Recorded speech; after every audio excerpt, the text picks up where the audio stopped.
Assalamu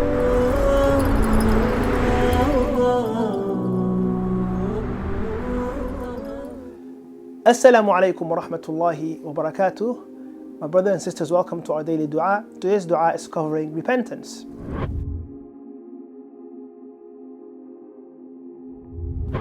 Now, there are many things you can say to repent, but I would like to share with you the one that our father and our mother, Adam and Hawaa, used when they made that error and ate from the forbidden fruit. Allah subhanahu wa ta'ala mentions their repentance in the Quran, and they said, رَبَّنَا ظَلَمْنَا أَنفُسَنَا وَإِن لَمْ تَغْفِرْ لَنَا وَتَرْحَمْنَا لَنَكُونَنَّ مِنَ الْخَاسِرِينَ. O our Lord, we have wronged ourselves, and if you do not forgive us and have mercy on us, indeed we will be among the losers.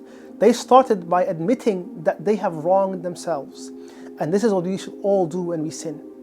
First, admit that you've done a wrong to yourself, because every time you sin, you are committing an injustice against yourself first and foremost.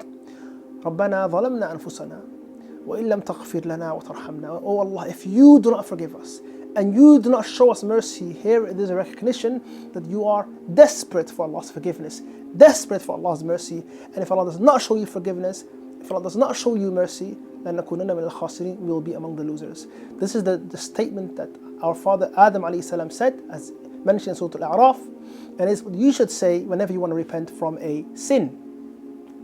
Again, we know the story of Adam alayhi salam, and his repentance was accepted, and I ask Allah to accept all of our repentance and forgive us for our sins. Barakallahu feekum. Assalamu alaikum wa rahmatullahi wa barakatuh.